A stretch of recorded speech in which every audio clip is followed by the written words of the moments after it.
The courthouse had always been a place of reckoning, its cold marble floors and towering columns exuding an air of authority that made even the most confident individuals feel small. The fluorescent lights buzzed faintly overhead, casting a sterile glow over the rows of wooden benches filled with murmuring spectators. The air was heavy with a mix of anticipation and judgment, the kind of atmosphere that clung to the skin like an unwelcome touch. All eyes were on the young girl sitting alone. At the defendant's table, 17-year-old Amara Jenkins had the kind of quiet confidence that didn't scream for attention, but drew it nonetheless. Her dark, coily hair framed her face like a crown, and her piercing brown eyes held a strength far beyond her years. Yet beneath her composed exterior, a storm was brewing. She sat rigid in her chair, her hands clasped tightly in her lap as the courtroom buzzed with whispers. Some glanced her way with curiosity, others with thinly veiled disdain. To many in the room, Amara was already guilty, not because of the evidence, but because of who she was and where she came from. The judge, a middle-aged man with thinning, grey hair and a smug air of authority, leaned back in his chair, eyeing Amara with an almost condescending smirk. His nameplate read, "On Lawrence Whitaker," but his reputation was more infamous than honourable. Known for his sharp tongue and lack of patience, Judge Whitaker often made a spectacle of belittling those who appeared before him, especially those who didn't fit his idea of respectability. Amara felt the weight of his gaze, but she refused to shrink under it. She had been in this position too many times before, judged, underestimated, dismissed. This time, however, was different. This time, she had something to say. As the courtroom settled, the prosecutor, a sharp-suited man with a clipboard, began outlining the charges against her. Petty theft, vandalism, trespassing. The words echoed through the room, each one like a nail in the coffin the world seemed eager to put her in. Amara's jaw tightened, but she didn't flinch. In the gallery, a woman whispered loudly to her, "Companion, another troubled kid from the South Side. What else is new?" The words weren't meant to be heard, but they carried across the room, drawing a few chuckles from the audience. Amara's mother sat a few rows back, her face etched with worry and fatigue. Her hands gripped her purse tightly, as if she could will the courtroom to disappear through sheer force of will. She had fought so hard to keep her family afloat, working endless shifts at a diner to provide for Amara and her younger brother. Seeing her daughter in court, yet again, felt like a personal failure, even though she knew deep down it wasn't. "Ms. Jenkins," Judge Whitaker finally said, his voice dripping with mockery, "this isn't your first time here, is it?"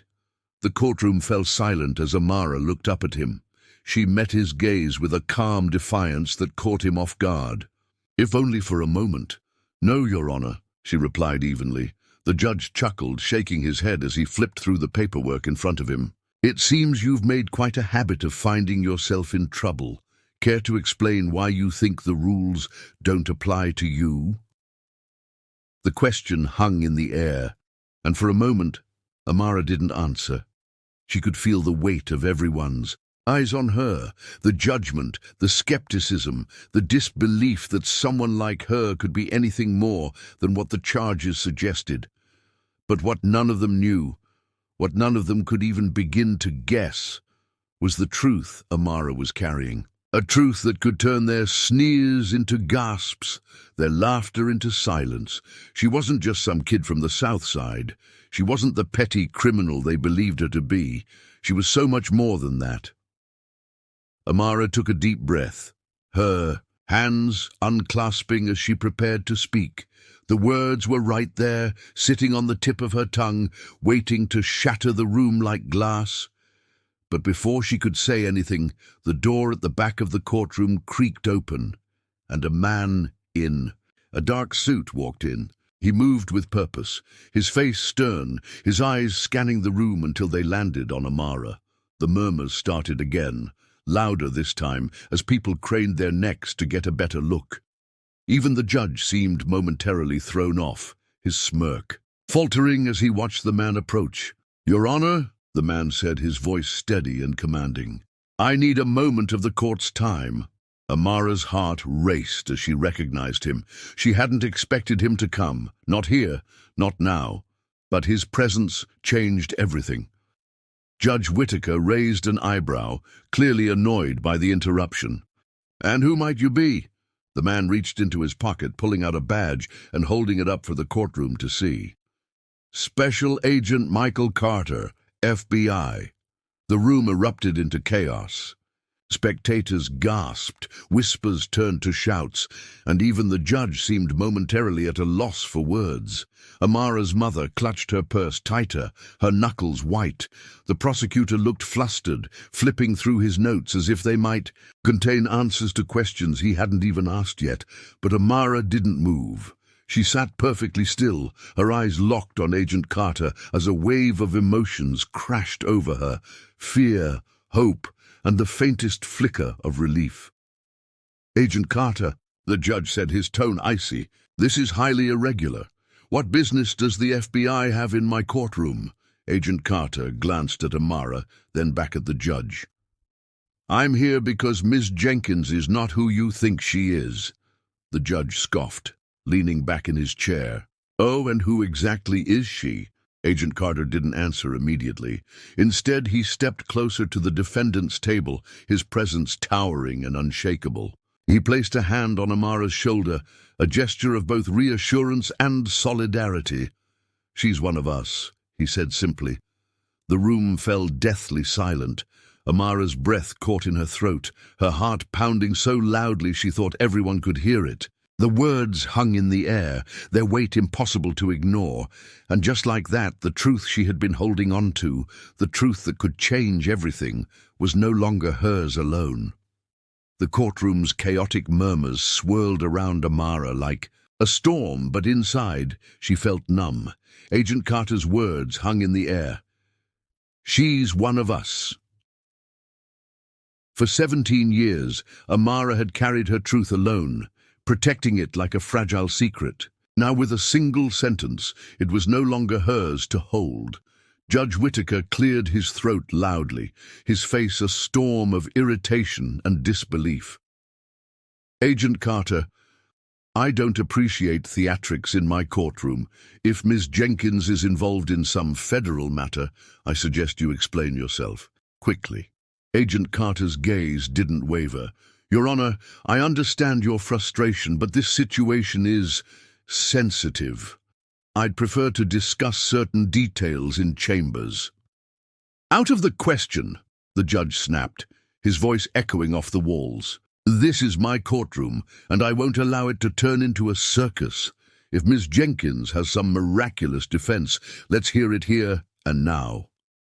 Amara glanced sideways at Agent Carter, her throat tightening. She wasn't sure what his presence meant, but she knew it wasn't going to make things easier. "I'll explain," she said softly, her voice barely audible over the rising tension. All eyes turned to her again. Amara took a deep breath, her chest tight with the weight of their stares. "I wasn't supposed to end up here," she began, her voice steady despite the quiver she felt inside. "But I guess you all already think you know my story, don't you?" The judge raised an eyebrow, his expression bordering on amused. "Enlighten us." Amara let her gaze drift over the faces in the room. The spectators, the prosecutor, even the reporters scribbling in their notebooks. She saw no empathy, no understanding, just a room full of people eager to confirm what they already believed. "You think I'm just some troublemaker from the South Side," she continued, her voice growing stronger. "Another black kid who made bad choices and ended up here. But that's not who I am. That's not my story." She paused, her mind racing back to the neighborhood she'd grown up in. The cracked sidewalks lined with struggling businesses, the sound of sirens that had become a nightly lullaby. It wasn't all bad. There were barbecues in the park, kids, and playing basketball until the streetlights came on, neighbors who looked out for each other. But it was a place that demanded resilience, a place where dreams had to fight to survive. Amara's mother, Vanessa, was the definition of resilience. A single parent since Amara was 6, Vanessa had worked double shifts at the diner to keep a roof over their heads. Amara could still remember the nights she'd stayed up late, waiting for her mum to come home, her hands aching from washing dishes, her eyes heavy with exhaustion. "Amara," Vanessa would say, kneeling in front of her, "Done, you're going to be somebody, you hear me? You're going to break out of this place and show the world who you really are." Those words had been her anchor, her guiding light. But the world wasn't as simple as her mother's promises. In school, Amara had been a quiet, hard-working student, excelling in math and science. Her teachers praised her potential, but the system around her often seemed intent on holding her back. She was too smart to ignore, but too invisible to fully support. Counselors had pushed her toward vocational tracks instead of college prep, assuming she couldn't afford the latter.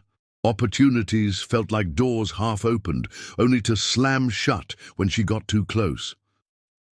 By the time she was 15, frustration had begun to creep in. She had watched friends fall through the cracks, their futures swallowed by a system that never gave them a chance. She had felt the sting of subtle racism in the way shopkeepers followed her around their stores, or the way police cars seemed to slow down when she and her friends walked by. And then there was that night. The memory of it sat in her chest like a stone. She had been walking home from the library, her backpack slung over one shoulder, when she heard the commotion, shouting, glass breaking, the unmistakable sound of a struggle. Against her better judgment, she had followed the noise, rounding a corner to find a man pinned to the ground by 2 officers. "Stay back!" one of them barked at her, his hand hovering near his gun. Amara had frozen, her breath caught in her throat. The man on the ground looked up at her, his face bruised and bloodied. He wasn't resisting, but the officers didn't seem to care. She hadn't done anything that night, not really. She had stood there, rooted to the spot, until one of the officers shoved her away and told her to leave. But the image of that man's eyes, pleading, desperate, had haunted her ever since. It was that moment that had sparked something in her. She didn't just want to survive her circumstances, she wanted to change them. She started volunteering at a local community center, tutoring younger kids and organizing food drives. She dreamed of becoming a lawyer, of fighting for people who couldn't fight for themselves, but dreams didn't pay bills. When her mother's hours were cut at the diner, Amara had taken on a part-time job cleaning offices after school. It wasn't enough, though. The eviction notice had come anyway, and Amara had found herself standing in front of a judge for the first time, not as a defendant, but as a desperate teenager begging for leniency. Now, as she stood in the same courtroom years later, she felt the weight of those experiences pressing down on her.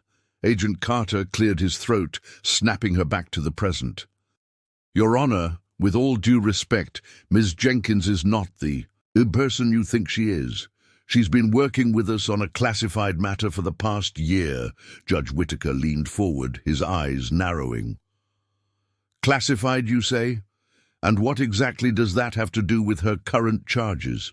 Agent Carter hesitated, glancing at Amara. "It has everything to do with them. The charges against her are a result of her work with us. She was acting under my direction." The room erupted again, the prosecutor shouting over the noise, "Your Honor, this is absurd. If this is some kind of ruse—" "It's not," Carter interrupted sharply. "We have documentation to prove it." Amara's hands trembled under the table as she listened. She knew the truth would come out eventually, but she wasn't sure she was ready for what it would mean. Judge Whitaker held up a hand, silencing the room.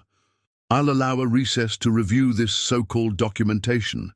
Until then, Ms. Jenkins remains under this court's jurisdiction." The gavel struck, and the tension in the room broke like a dam. Amara stood slowly, her legs shaky. Beneath her, Agent Carter leaned down, speaking in a low voice. We'll handle this. Just keep your head up. She nodded, but as she turned toward the gallery, she caught sight of her mother's face. Vanessa's eyes were wide with fear, her lips pressed into a thin line, and then there was a man in the back row, someone Amara hadn't noticed before. He wore a dark hoodie, his face partially obscured, but his piercing gaze was locked on her. There was something about him, something that made the hair on the back of her neck stand up. Amara felt her heart skip a beat. She didn't know who he was, but she knew one thing for sure. He wasn't here to help her. Amara's heart thudded against her ribcage as the crowd in the courtroom dispersed for recess. The glares and whispers of strangers felt sharper now, cutting through her composure. She glanced back toward the gallery, her eyes instinctively searching for the man in the hoodie. But he was gone. A cold shiver ran down her spine. He hadn't been there by accident. She was sure of that. His gaze had lingered too long, his presence too deliberate. Agent Carter guided her out of the courtroom, his hand lightly on her shoulder, the weight of his grip grounding her despite her spiraling thoughts. "Let's get some air," he murmured. Vanessa hurried to catch up, her face lined with worry. "Amara, what's going on?" she demanded, her voice low but urgent. "Who was that man? What does he mean you're one of them?" Amara opened her mouth, but no words came out. She had been holding this secret so tightly for the past year, and now it was unraveling faster than she could control. "She's been working undercover," Carter interjected, his tone calm but firm. "We'll explain everything, but not here. It's not safe." Vanessa stared at him, her lips pressed into a thin line. "Not safe? What does that mean?" Amara reached out, squeezing her mother's hand. "Mom, please trust me. I'll explain everything soon. I promise." Vanessa hesitated, her eyes searching Amara's face. Then with a reluctant nod she stepped back. I don't want to lose you," she whispered, her voice cracking. "You won't," Amara said, her own voice trembling. "I'm doing this to protect us, all of us." Carter motioned for Amara to follow him toward the courthouse exit, his expression unreadable. Outside, the cold winter air bit at her cheeks, a stark contrast to the suffocating tension inside. "You weren't supposed to be exposed like this," Carter said once they were alone, his tone low but sharp. "That judge is a liability, and now whoever's watching you knows we're onto them." "I didn't ask for this," Amara shot back, her frustration bubbling to the surface. "I didn't ask to be dragged into your operation." Carter stopped, turning to face her. His dark eyes were steady, his jaw tight. "You didn't ask for it, but you agreed to it. And you've done good work, Amara. Don't let what happened today shake you." Amara clenched her fists, the weight of his words pressing down on her. She had agreed, yes, but not because she wanted to. She had agreed because she felt like she had no choice. It had been almost a year since Carter first approached her at the community center. He had walked in during one of her tutoring sessions, a polished man in a crisp suit that seemed out of place in the worn-down building. At first, she thought he was there to donate or recruit volunteers, but his focus had been solely on her. "I hear you're smart," he'd said, sliding into the chair across from her. Amara had frowned, her instincts on high alert. "And I hear you're not supposed to interrupt during tutoring." Carter had smiled, but it didn't reach his eyes. "You've got guts. I like that. I also hear you have a knack for noticing things other people don't." She'd bristled at his vague flattery, unsure where he was going. Then he'd dropped the bombshell. The FBI needed someone on the inside of a local gang suspected of running a human trafficking ring. Amara fit the profile perfectly, young, sharp, and underestimated by almost everyone around her. "I'm not a snitch," she'd said, crossing her arms. "This isn't about snitching," Carter had replied, his tone serious. "It's about saving lives. You'd be doing something that matters, something only you can do." She'd laughed bitterly, shaking her head. "Why me? Because I'm black and from the South Side. You think I blend in with criminals? Carter had leaned in, his gaze unwavering. Because you're smart, because you care, and because no one will see you coming. His words had struck a chord, though she hadn't let it show. The idea of being part of something bigger, of using her smarts for something important, it was tempting. But it wasn't until her family's eviction notice came that she'd finally agreed. Carter had promised her protection, a small stipend, and a chance to make a difference. But now, standing outside the courthouse, the reality of her decision felt heavier than ever. Someone was watching me in there, Amara said quietly, breaking the silence between her and Carter. Carter's eyes narrowed. Who? A man in a hoodie, she replied. I didn't recognize him, but he was staring at me like he knew me, and then he disappeared. Carter's jaw tightened, and he scanned the street like he was expecting someone to jump out of the shadows. We need to move. Whoever he is, he's not here by coincidence. They started walking toward a black SUV parked at the curb. Amara's thoughts churned, her mind replaying every moment from the courtroom. The man's gaze, the way he slipped out without drawing attention, it all felt calculated. As they drove away, Carter spoke into his earpiece, issuing orders to someone on the other end. Amara stared out the window, her reflection fractured. By the streetlights flashing by, she thought of her mother, sitting alone in the courtroom now, probably wondering if she'd done something wrong. Vanessa had always been her rock, the one person who believed in her even when Amara didn't believe in herself. Amara, Vanessa had said one night, years ago, when she'd found her daughter crying over a rejection letter from a college program. The world's going to try to knock you down. It's going to tell you you're not enough, but you are. You've got something they can't take from you, your heart, your mind, and your fire. Don't let anyone dim it. Those words came rushing back now, a reminder that she wasn't just fighting for herself. She was fighting for her mother, her little brother, and every kid who felt invisible in a world that seemed determined to overlook them. Carter, she said suddenly, breaking the silence. He glanced at her in the rearview mirror. Yeah? We need to find out who that man is, she said firmly, and why he was there. Carter nodded. We will. But first, we need to keep you safe. Amara shook her head. I don't want to just be safe. I want answers.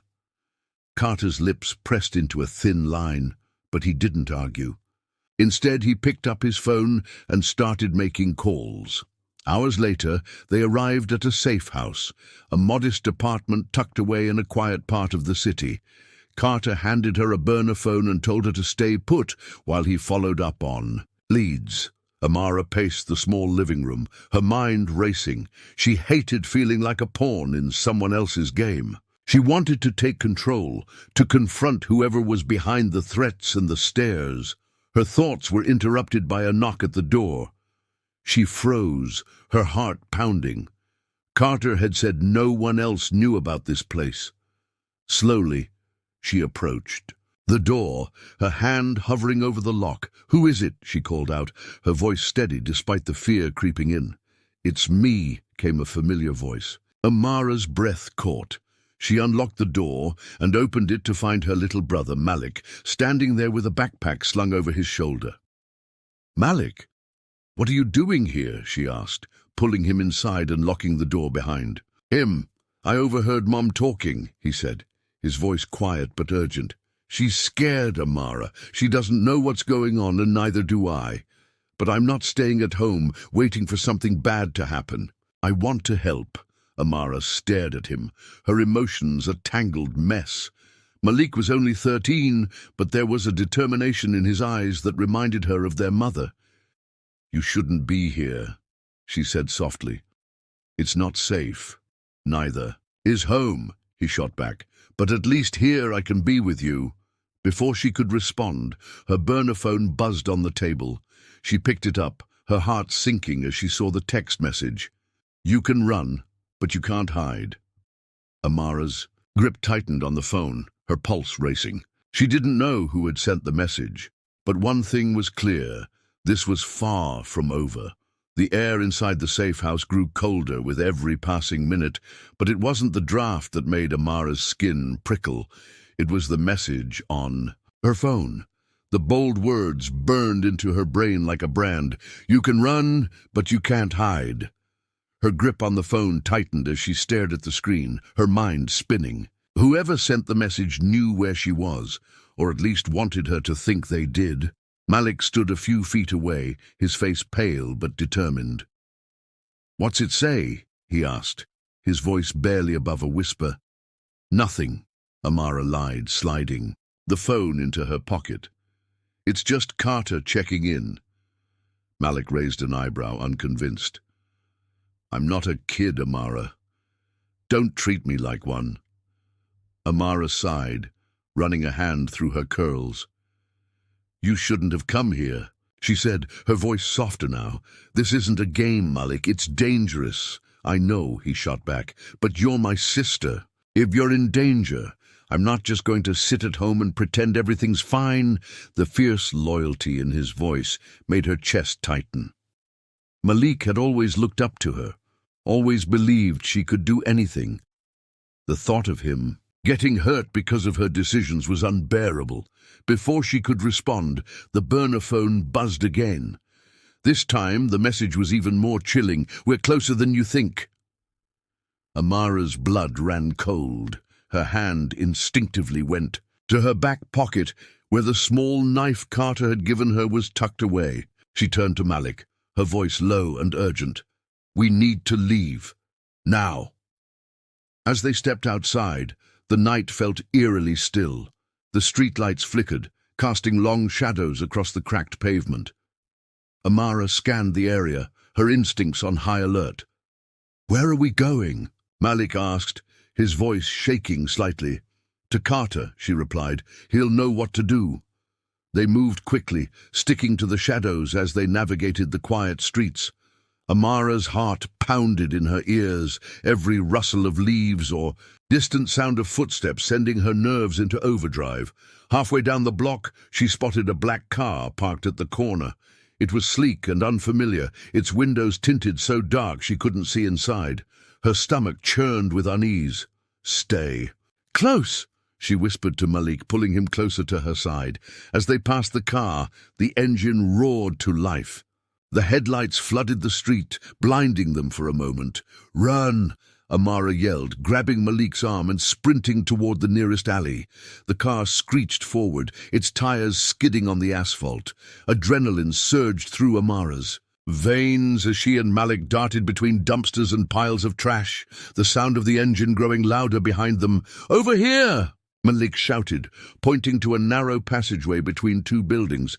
They slipped through, barely squeezing past the tight walls. The car couldn't follow, but the relief was short-lived. From the other side of the alley, heavy footsteps echoed. Amara's breath caught in her throat as two men appeared, both dressed in dark clothing and blocking their escape route. "End of the line," one of them said, his voice cold and taunting. Amara stepped in front of Malik, her hand gripping the knife in her pocket. She forced her voice to stay steady. "What do you want?" The second man smirked. "You, and whatever secrets you're hiding." Amara's mind raced. These weren't just random thugs. They were connected to the gang Carter had sent her to infiltrate. They knew who she was.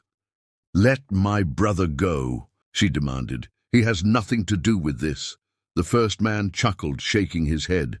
"Nice try, but you're not calling the shots here." Amara's pulse quickened. She knew they couldn't fight their way out of this, at least not without a distraction. Her eyes darted to a pile of wooden pallets stacked nearby. "Malik," she whispered, keeping her gaze locked on the men.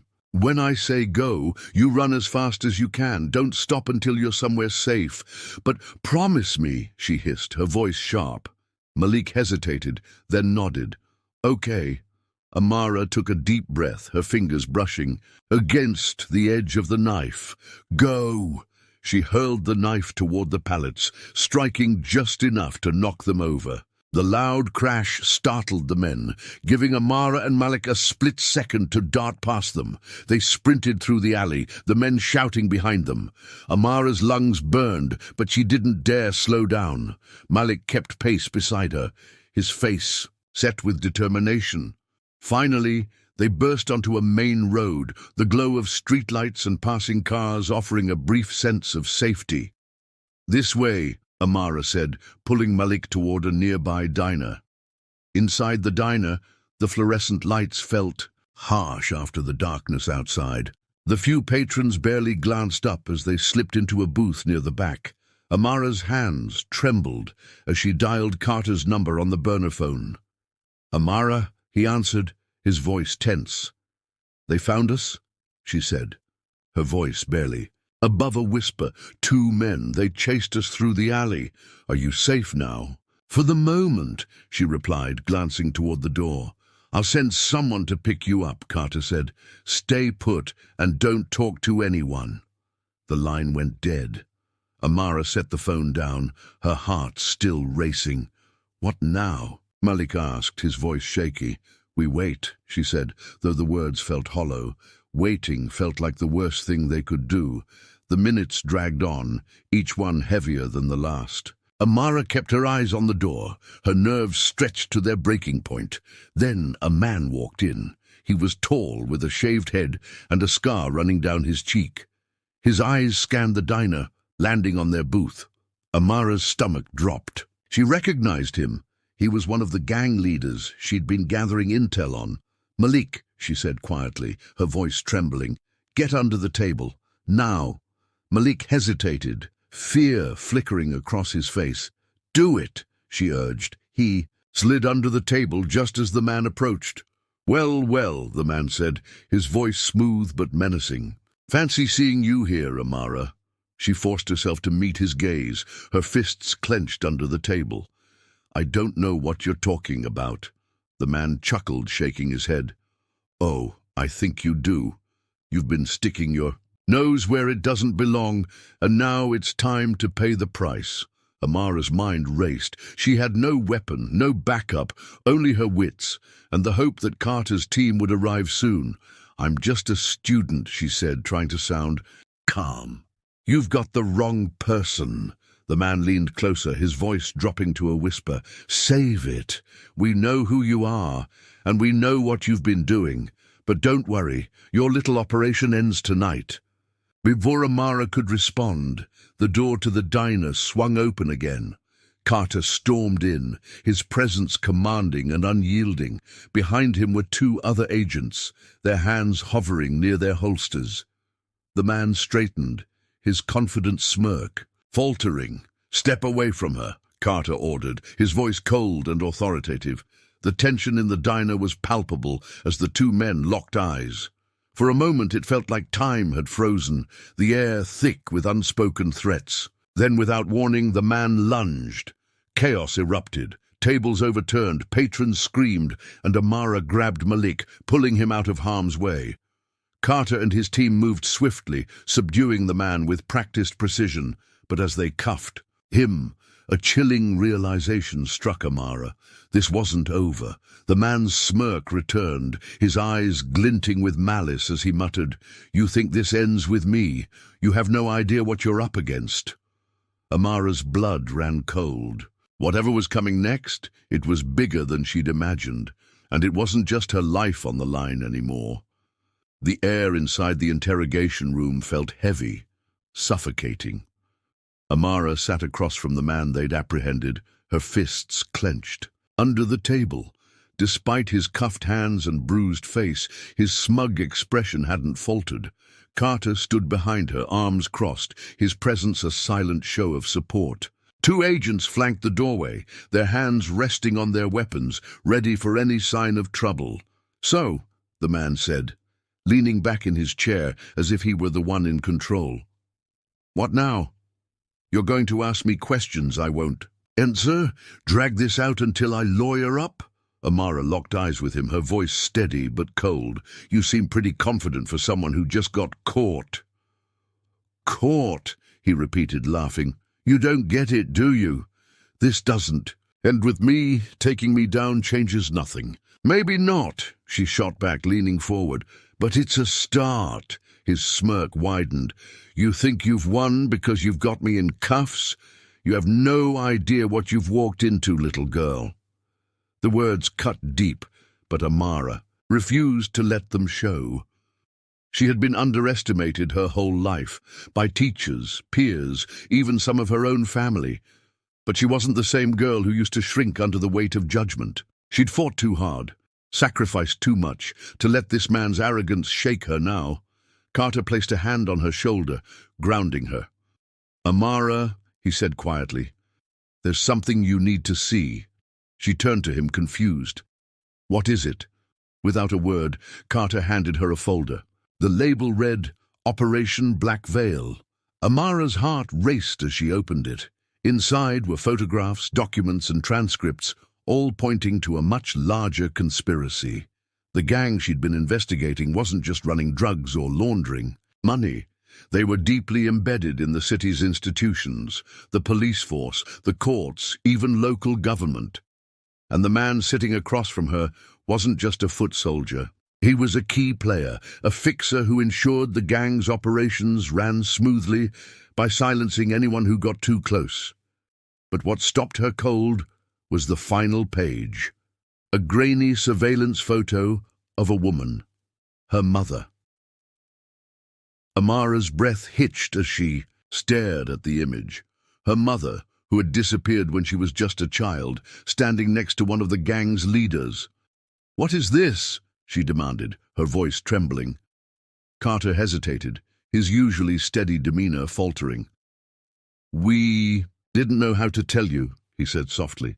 "Your mother wasn't just a victim. She was involved." The words hit her like a physical blow. She felt the room tilt, her mind struggling to process what she was hearing. "No," she whispered, shaking her head. "That's not possible. She would never—" "She didn't have a choice," Carter interrupted gently. "They blackmailed her, threatened you and your brother. She did what she had to do to keep you safe." Tears welled in Amara's eyes as the memories came flooding back. Her mother's sudden disappearance, the nights she'd cried herself to sleep, the years of wondering if she'd been abandoned. And now, this. Across the table, the man watched. Her reaction with unsettling satisfaction. "Now you're starting to see," he said, his voice dripping with mock sympathy. "Your mother was one of us. She played her part well. Too well, in fact. That's why she had to go." Amara's head snapped up, fury replacing her despair. "What do you mean, had to go?" He leaned forward, his tone turning sinister. "Let's just say she outlived her usefulness. She got sloppy, made mistakes, and when people make mistakes in our world, they don't get second chances." "You're lying," she spat, her voice shaking with rage. "Am I?" he replied, raising an eyebrow. "Think about it. Why else would she disappear without a trace? She didn't leave you, we took her out." The room fell silent, the weight of his words pressing down on Amara like a vice.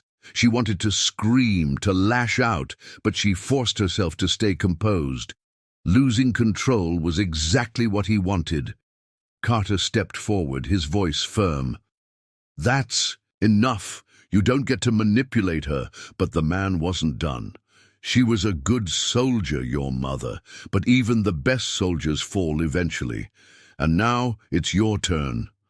Amara's mind raced. She couldn't let his words paralyze her.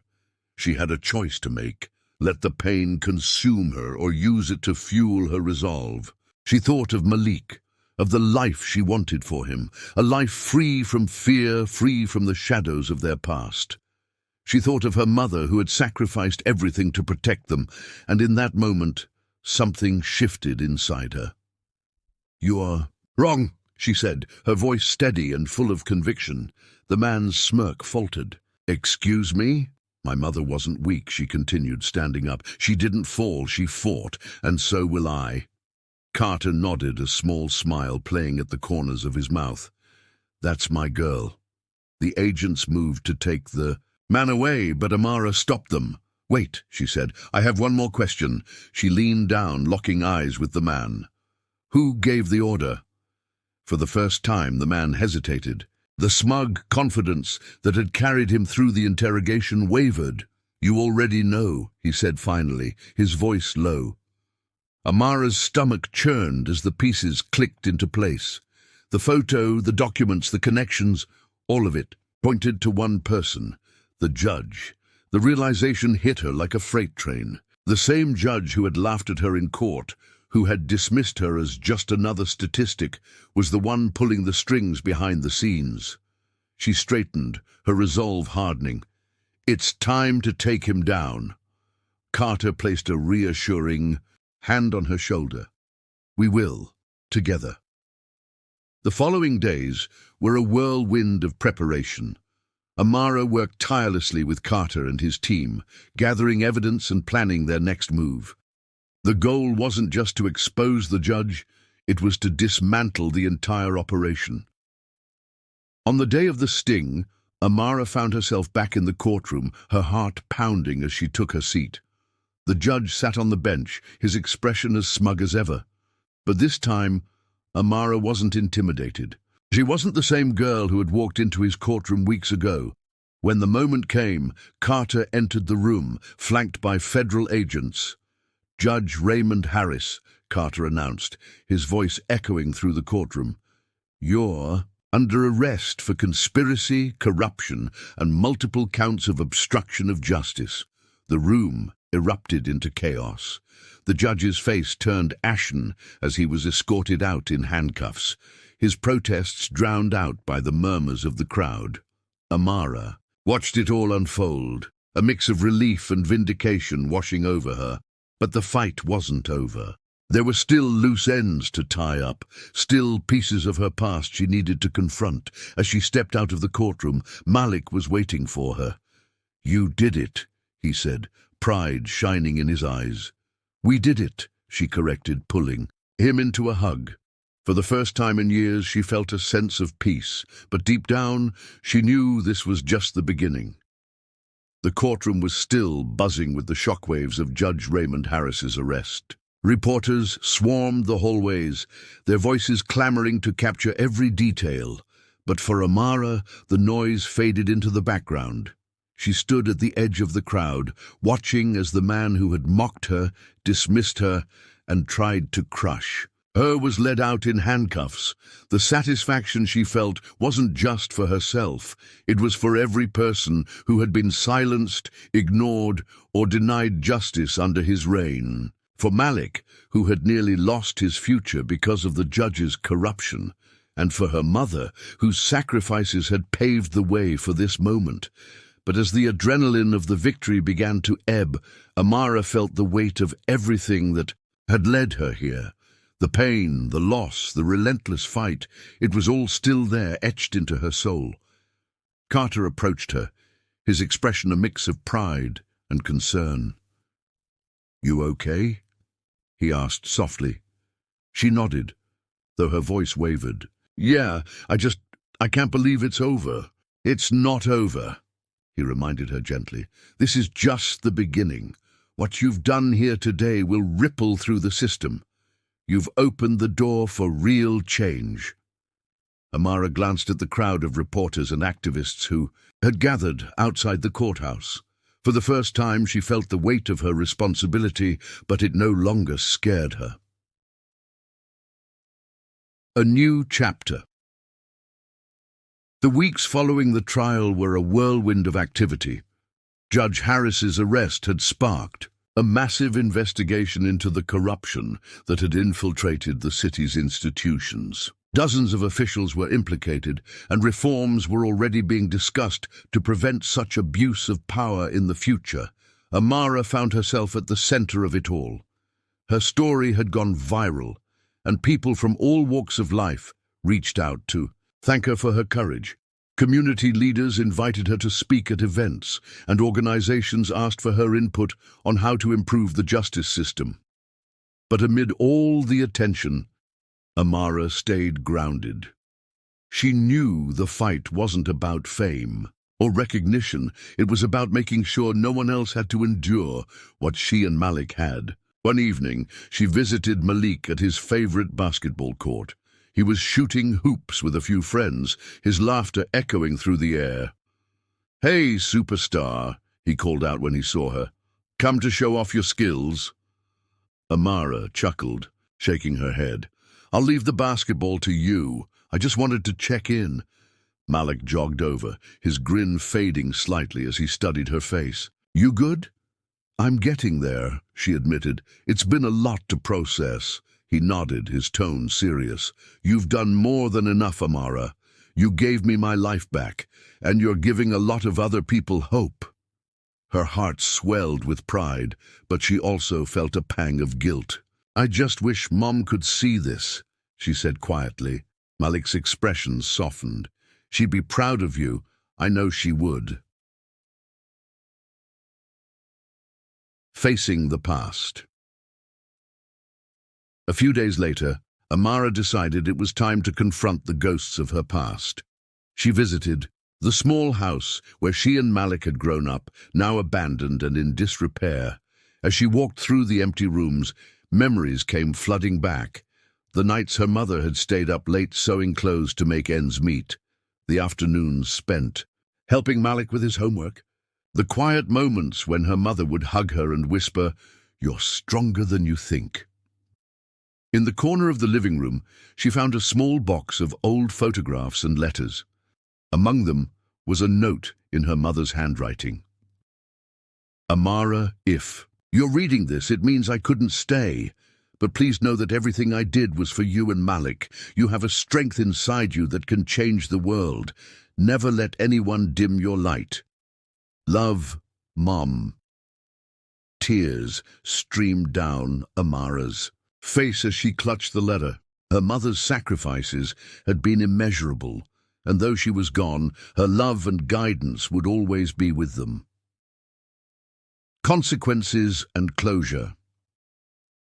The investigation into Judge Harris and his associates uncovered decades of corruption, bribery, and abuse of power. The public outcry was enormous, and many of the implicated officials faced criminal charges. As for Harris, his trial became a national spectacle. Witnesses came forward to testify against him, and the evidence was damning. In the end, he was convicted on multiple charges and sentenced to decades in prison. Amara attended the sentencing, not out of vengeance, but for closure. As Harris was led away, their eyes met for a brief moment. She didn't see defiance or arrogance in his gaze anymore, only defeat. Building a better future. With the trial behind her, Amara focused on channeling her energy into positive change. She joined forces with local activists to create programs aimed at empowering young people, particularly those from marginalized communities. One of her first initiatives was a mentorship program for teens who had been affected by the justice system. Malik became one of the program's first mentors, using his own experiences to inspire others. Amara also began working with lawmakers to push for policy changes.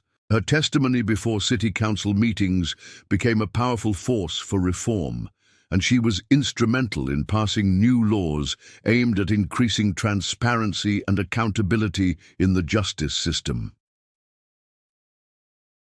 Reflection and growth. One evening, as Amara walked through the city, she found herself drawn to the courthouse steps. She sat down, staring at the building that had once symbolized everything she was fighting against. She thought about the girl she had been when she first walked into that courtroom, angry, scared, and unsure of herself. She had faced countless obstacles, but she had emerged stronger, wiser, and more determined than ever. Her journey had taught her that change was possible, but it required courage, resilience, and a willingness to confront the darkness head-on. As she sat there, the sun began to set, casting a warm glow over the city. It felt like a new beginning, a chance to build something better, not just for herself, but for everyone. a message of hope. Months later, Amara stood on a stage at a community event, addressing a crowd of young people. "I know what it feels like to be underestimated," she said, her voice steady. "To feel like the odds are stacked against you. But I'm here to tell you that you're stronger than you think. You have the power to make a difference, no matter where you come from or what you've been through." The audience erupted into applause, but Amara's gaze lingered on a young girl in the front row. The girl's eyes were wide with admiration, her expression a mix of awe and determination. In that moment, Amara saw a reflection of herself, proof that the fight was worth it. A hopeful ending. As Amara walked off the stage, Malik was waiting for her, a proud smile on his face. "You're a natural," he teased. "Don't get used to it," she replied, laughing. "I'm still figuring this out," he shrugged. "Well, you're doing a pretty good job so far." Together they walked into the night, the city lights shining brightly around them. For the first time in a long time, the future felt full of promise.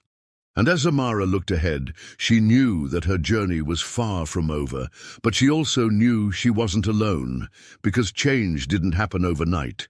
It happened one step, one voice, one act of courage at a time, and she was ready for whatever came next.